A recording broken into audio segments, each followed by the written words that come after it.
Se dirigió directamente a la mujer indefensa y le golpeó con tanta fuerza en la cabeza en 2 oportunidades que inmediatamente quedó sin vida. Antes de iniciar con el video de hoy, quiero enviar un saludo muy especial y cósmico a 3 leyendas: a Nair Campos, Ryuki LOL y a Ixa Rodríguez. Gracias, leyendas, por el apoyo que le dan al canal. Espero de corazón todo marche de maravilla, que todo esté muy bien, que la familia esté muy bien, la salud y absolutamente todos los proyectos. Les envío un fuerte abrazo y muy cósmico desde Colombia. Por favor, cuídense mucho. No todos los asesinos nacen con una especie de gen del mal que los lleva a cometer actos atroces. Precisamente un gen que intenta explicar que los asesinos nacen y no se hacen, pero en muchos casos no es así. En la vida real hay muchos elementos que podrían convertir a una persona normal y casi ejemplar en un despreciable asesino. En la mente de cada persona hay espacios grises totalmente inalcanzables para el resto, en donde se gestan pensamientos que nadie podría conocer. En esta historia, cuando las personas escuchaban el nombre del sujeto que se había convertido en un asesino, no les decía mucho.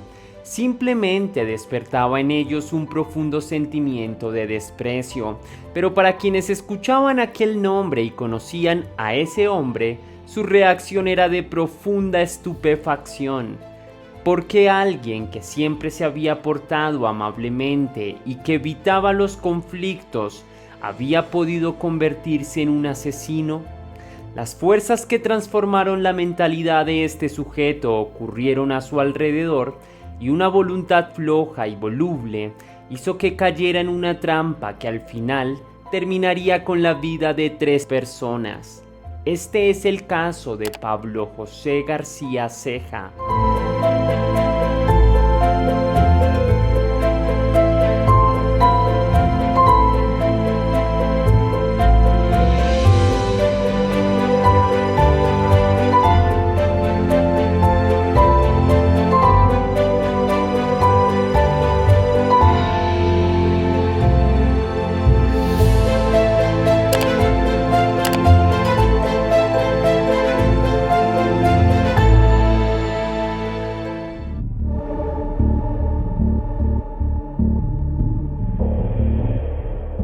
Maldonado es una ciudad uruguaya con poco más de 130.000 habitantes, relativamente pequeña si la comparamos con una capital como Bogotá, que alberga cerca de 9 millones de habitantes.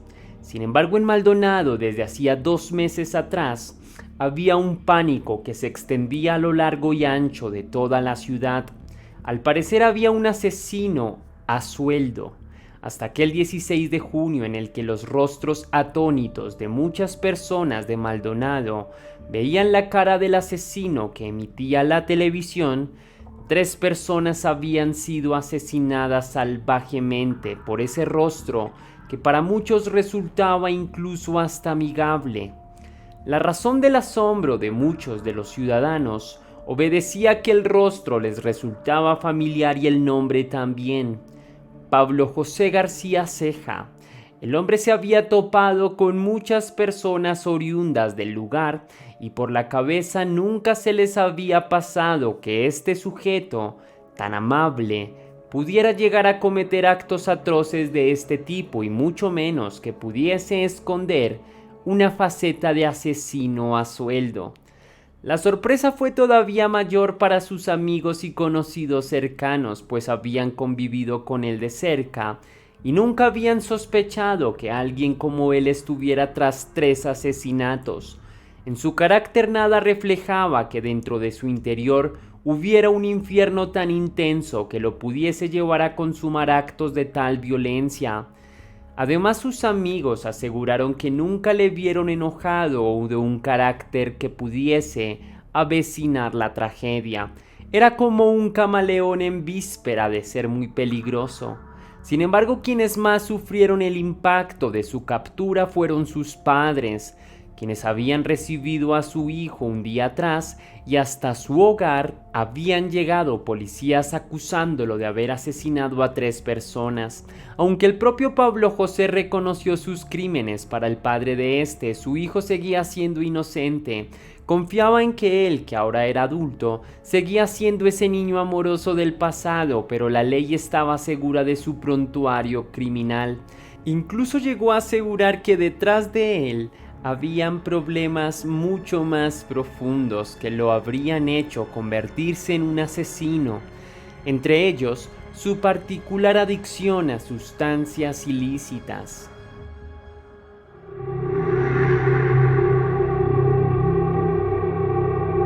Pero si Pablo José García era un sujeto en teoría tan común, que gozaba de buena reputación y quien supuestamente no había cometido actos violentos, ¿cómo es que había asesinado sin contemplación a 3 personas?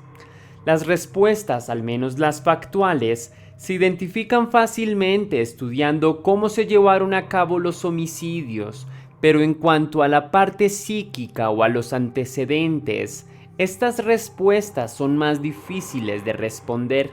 El inicio de la carrera criminal de García se remonta a inicios del año 2015.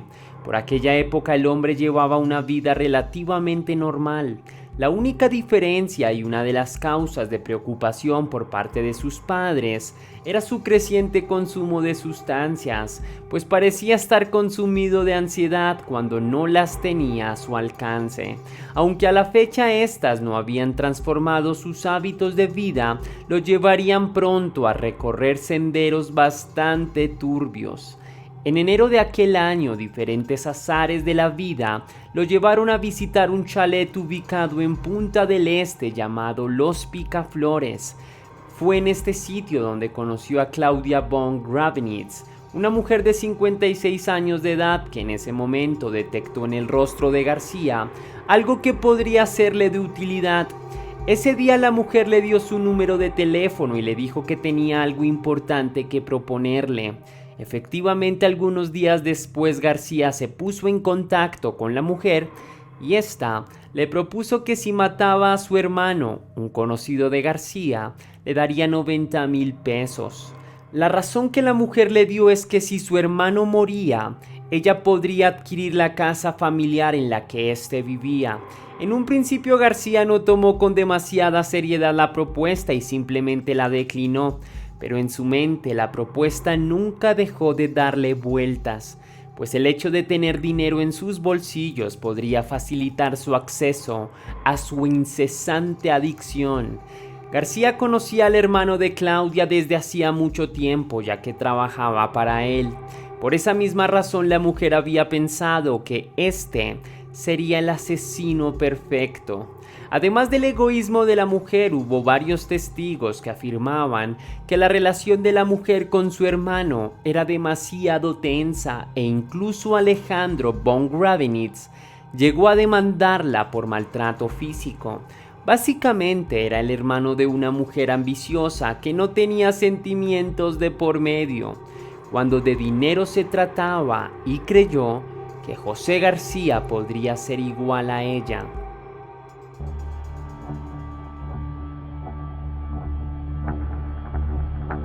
El 2 de abril del 2015, Pablo García se dirigió, como había hecho tantas veces durante largos años y en horas de la mañana, arribó al establecimiento de Alejandro, en donde este último producía frutas secas y otros tipos de alimentos. A su llegada, los dos hombres se encontraron y se saludaron con la familiaridad cotidiana. Entretanto, en la mente de García, la propuesta que le habían hecho no dejaba de darle vueltas. Era cierto que no tenía nada en contra de este sujeto que tenía enfrente, pero la suma de dinero que le ofrecían no era en absoluto despreciable y empezó a imaginar qué haría con ese dinero si tan solo aceptase la propuesta de la mujer. Luego de una corta conversación, García se alejó un poco del hombre y se acercó a una pileta que estaba cerca suyo. Se agachó y se lavó las manos. En ese momento vio en el suelo una pistola que estaba tirada. La tomó, Sintió el tacto frío del objeto compuesto de hierro y sintió también su peso, y nuevamente recordó la suma de dinero que le habían ofrecido. En ese momento José García ya tenía una decisión tomada. Sin mediar palabras, García se levantó con el artefacto en mano, dio media vuelta y vio que su víctima estaba parada de espaldas hacia él. Inmediatamente detectó la oportunidad. Hizo acopio de todas las fuerzas que su cuerpo le permitía generar y con un golpe seco directo al cráneo de Alejandro, lo dejó tendido en el suelo. Para asegurarse de que su trabajo estuviera bien hecho, golpeó a su víctima varias veces más hasta que creyó haberlo dejado sin vida. Invadido del miedo, solo pensó que lo hizo por una buena causa. Para él, por supuesto. El olor a sangre lo inundó todo y este se mezclaba con ese olor a hierro en sus manos. García arrojó el arma homicida hacia una zona sucia del terreno y caminó sin prisa, pero de manera decidida hacia su moto. Una vez se subió, emprendió su huida hacia la ciudad. Su primer asesinato se había consumado y pese a que sentía miedo por ser capturado, no tenía mucho remordimiento con la víctima.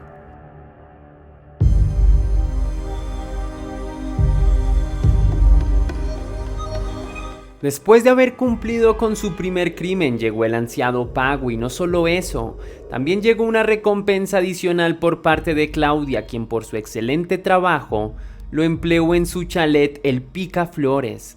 De ahí en adelante la vida del hombre siguió con relativa tranquilidad, a excepción de varios interrogatorios que le realizó la policía, pero en los cuales por falta de pruebas no pudieron inculparlo de nada. En mayo del mismo año conoció a Connie Silva en un lupanar. Si no sabes qué es un lupanar, son los sitios en donde mujeres y transexuales alquilan su cuerpo para ratos íntimos. El sitio al que llegó era llamado Nana, en el cual Connie Silva trabajaba hacía más de 2 años.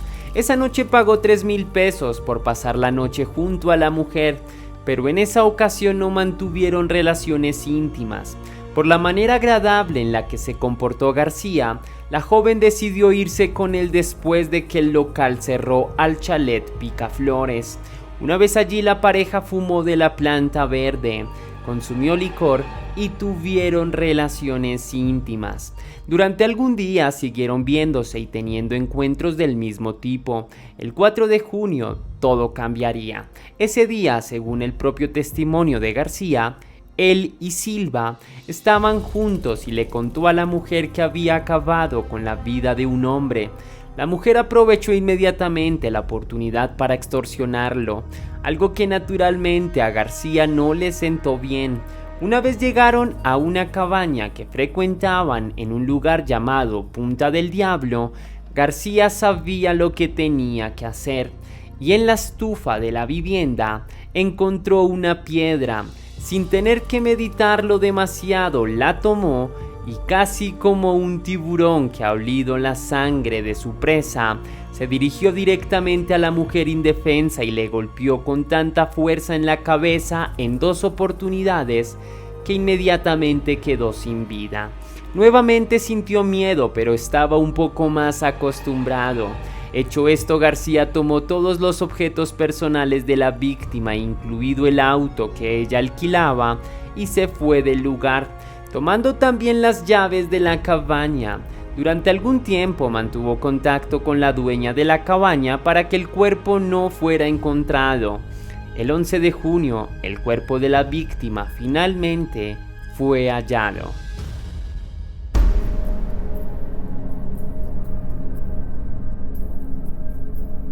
Para cuando el cuerpo fue encontrado, las autoridades ya lo tenían perfectamente identificado y se redoblaron los esfuerzos para encontrarlo. El sábado 13 de junio, García circulaba en el auto que Silva usualmente arrendaba cuando se encontró con una camioneta de la policía.